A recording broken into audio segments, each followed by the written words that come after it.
Louange au Créateur de l'univers, salutations de paix, de vie, de force et de santé à tous. Lorsque vous lisez la Bible, vous vous rendez compte à quel point les pasteurs d'aujourd'hui sont dans l'égarement et comme ils égarent le peuple. C'est-à-dire que ils ne sont pas dans la droite ligne des prophètes. Les prophètes ne passaient pas leur temps à prêcher sur les Écritures en disant ouvrez tel livre, chapitre tel, au verset tel. Mais ils faisaient les Écritures par leurs actions, suivant la loi des Écritures. Les Écritures étaient donc leur soutien, ainsi le prophète sur la voie de Dieu s'occupait de régler les problèmes de son temps et de sa communauté. Ainsi, ceux qui veulent suivre cette voie-là, être dans la droite ligne des prophètes, se doivent d'agir ainsi car le Créateur nous demandera des comptes au jour du jugement dernier. Qu'avez-vous fait pour la veuve et orphelin? Qu'avez-vous fait pour votre peuple, pour qu'il revienne au Créateur et sorte de la malédiction? Ou encore, qu'avons-nous fait pour reconstruire la terre bénie que le Seigneur nous a confiée? Souvenez-vous de Néhémie qui vivait confortablement au service du roi des Perses Artaxerxès, mais lorsqu'on lui a appris que son pays était en ruine et que son peuple souffrait dans le malheur et la désolation, Néhémie a arrêté de vivre sa belle vie confortable. Non seulement il a pleuré et jeûné, il a demandé pardon pour lui et pour ses pères, mais il a même décidé de tout stopper et de partir reconstruire son pays. Il a motivé et redonné du courage au peuple pour travailler dur et se reconstruire. Néhémie chapitre 1, verset 1 à 11, on nous dit « Parole de Néhémie, fils de Hakalia, au mois de Kisleu, la 20e année, comme j'étais à Suse dans la capitale, Anani, l'un de mes frères, et quelques hommes arrivèrent de Juda. Je les questionnai au sujet des Juifs réchappés qui étaient restés de la captivité et au sujet de Jérusalem.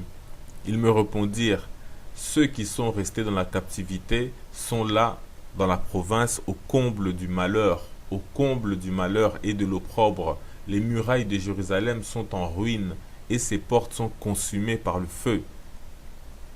Lorsque j'entendis ces choses, je m'assis, je pleurais, je fus plusieurs jours dans la désolation, je jeûnais et je priais devant le Dieu des cieux.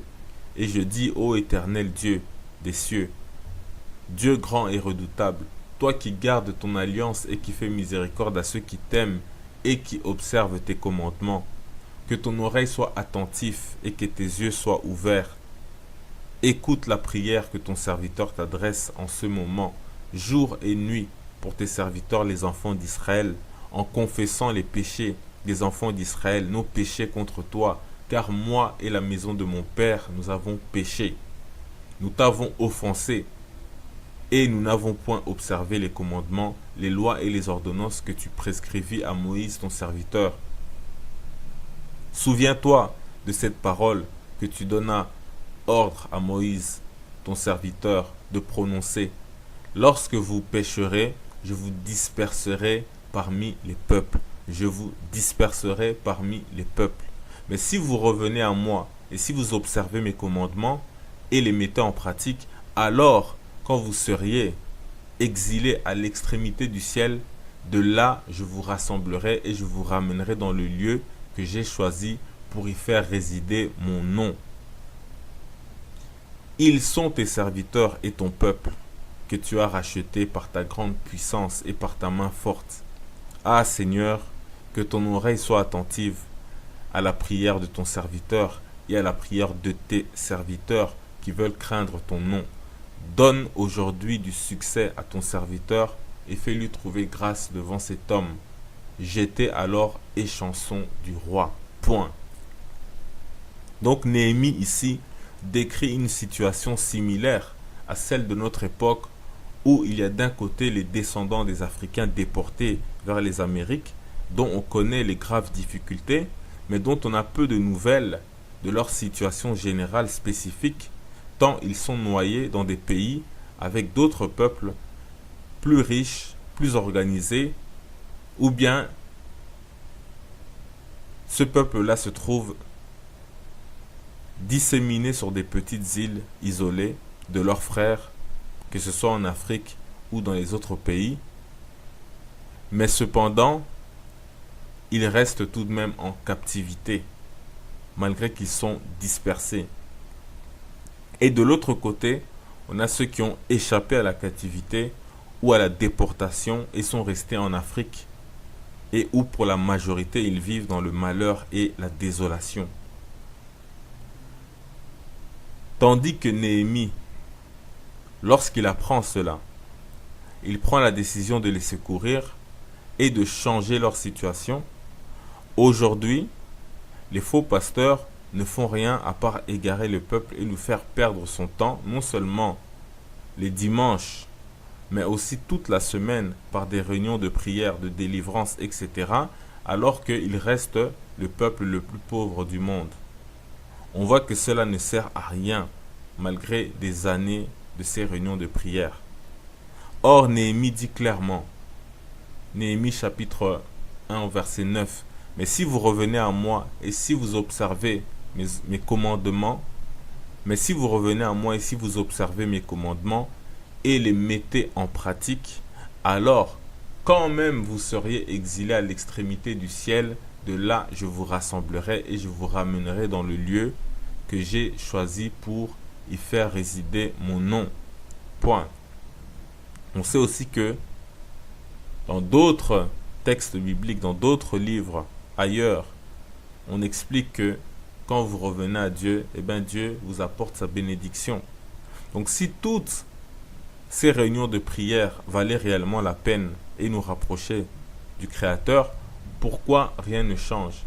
Certains pasteurs diront, ce n'est pas que on est dans l'égarement, au contraire, on souffre parce qu'on est le peuple de Dieu. Mais dans ce cas alors, si vous savez que les vrais croyants ne peuvent rien avoir d'autre que la souffrance, alors pourquoi chaque jour vous leur prêchez la prospérité, d'avoir une maison, une voiture, de voyager en Occident pour avoir une meilleure vie, etc., si de toute façon ils sont destinés à souffrir parce qu'ils prient Dieu?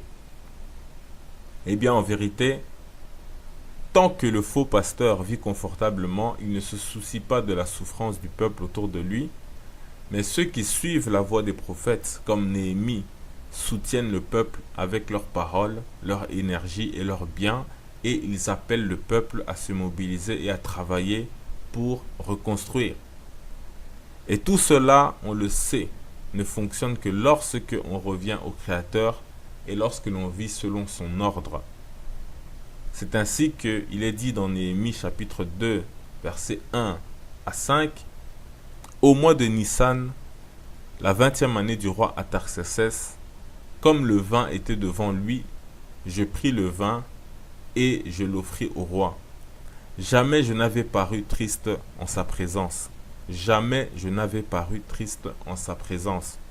Le roi me dit, « Pourquoi as-tu mauvais visage? Tu n'es pourtant pas malade. Ça ne peut être qu'un chagrin de cœur. » Je fus saisi d'une grande crainte et je répondis au roi, « Que le roi vive éternellement. Comment n'aurais-je pas mauvais visage lorsque la ville où sont les sépulcres de mes pères est détruite et que ses portes sont consumées par le feu? » Et le roi me dit, « Que demandes-tu? » Je priai le Dieu des cieux et je répondis au roi, « Si le roi le trouve bon et si ton serviteur lui est agréable, envoie-moi en Juda vers la ville des sépulcres de mes pères pour que je la rebâtisse. » Pour que je la rebâtisse. Point. Donc ainsi est la voie des vrais serviteurs de Dieu. Il contribue à apporter des solutions aux problèmes de son temps et de sa communauté et même de l'humanité. Ceux qui savent cela et qui ne font rien en acte, en parole et en pensée, qui ont un impact positif sur la réalité, s'exposent à une terrible malédiction, ici-bas ou au jour du jugement. Tout comme ceux qui font les choses en acte, en parole et en pensée, qui ont un impact positif sur la réalité, s'assurent une grande récompense ici-bas ou au jour des comptes. Et la dernière récompense est infiniment meilleure que la première. Ainsi, conscient de notre devoir, on va, si Dieu le veut, commencer plus à parler de nos problèmes actuels et de ce qui devrait être fait pour y apporter des solutions. Et bien entendu, en continuant aussi ce qu'on a déjà commencé, car en réalité tout cela ne constitue qu'une seule et même voie. Et comme dit le proverbe africain, le chien a beau avoir quatre pattes, il ne peut emprunter deux chemins à la fois. Donc on ne peut pas emprunter la voie de Dieu et la voie du monde, qui est en réalité la voie du diable. Paix, vie, force et santé, salutations. Jour du jugement dernier. Qu'avez-vous fait pour la veuve et orphelin? Qu'avez-vous fait pour votre peuple, pour qu'il revienne au Créateur et sorte de la malédiction? Ou encore, qu'avons-nous fait pour reconstruire la terre bénie que le Seigneur nous a confiée? Souvenez-vous de Néhémie qui vivait confortablement au service du roi des Perses Artaxerxès, mais lorsqu'on lui a appris que son pays était en ruine et que son peuple souffrait dans le malheur et la désolation, Néhémie a arrêté de vivre sa belle vie confortable. Non seulement il a pleuré et jeûné, il a demandé pardon pour lui et pour ses pères, mais il a même décidé de tout stopper et de partir reconstruire son pays. Il a motivé et redonné du courage au peuple pour travailler dur et se reconstruire. Néhémie chapitre 1, verset 1 à 11, on nous dit: parole de Néhémie, fils de Hakalia, au mois de Kisleu, la 20e année, comme j'étais à Suse dans la capitale, Anani, l'un de mes frères, et quelques hommes arrivèrent de Juda. Je les questionnai au sujet des Juifs réchappés qui étaient restés de la captivité et au sujet de Jérusalem. Ils me répondirent: ceux qui sont restés dans la captivité sont là dans la province au comble du malheur et de l'opprobre. Les murailles de Jérusalem sont en ruine et ses portes sont consumées par le feu. Lorsque j'entendis ces choses, je m'assis, je pleurais, je fus plusieurs jours dans la désolation, je jeûnais et je priais devant le Dieu des cieux. Et je dis: ô éternel Dieu des cieux, et les mettais en pratique, alors quand vous seriez exilés à l'extrémité du ciel, de là je vous rassemblerai et je vous ramènerai dans le lieu que j'ai choisi pour y faire résider mon nom. Ils sont tes serviteurs et ton peuple, que tu as racheté par ta grande puissance et par ta main forte. Ah Seigneur, que ton oreille soit attentive à la prière de ton serviteur et à la prière de tes serviteurs qui veulent craindre ton nom. Donne aujourd'hui du succès à ton serviteur et fais-lui trouver grâce devant cet homme. J'étais alors échanson du roi. Point. Donc Néhémie ici décrit une situation similaire à celle de notre époque, où il y a d'un côté les descendants des Africains déportés vers les Amériques, dont on connaît les graves dits. Dieu grand et redoutable, toi qui gardes ton alliance et qui fais miséricorde à ceux qui t'aiment et qui observent tes commandements, que ton oreille soit attentive et que tes yeux soient ouverts. Écoute la prière que ton serviteur t'adresse en ce moment, jour et nuit, pour tes serviteurs les enfants d'Israël, en confessant les péchés des enfants d'Israël, nos péchés contre toi, car moi et la maison de mon père, nous avons péché. Nous t'avons offensé, et nous n'avons point observé les commandements, les lois et les ordonnances que tu prescrivis à Moïse ton serviteur. Souviens-toi de cette parole que tu donnas ordre à Moïse ton serviteur de prononcer. Lorsque vous pécherez, je vous disperserai parmi les peuples. Je vous disperserai parmi les peuples. Mais si vous revenez à moi et si vous observez mes commandements, louange au Créateur de l'univers, salutations de paix, de vie, de force et de santé à tous.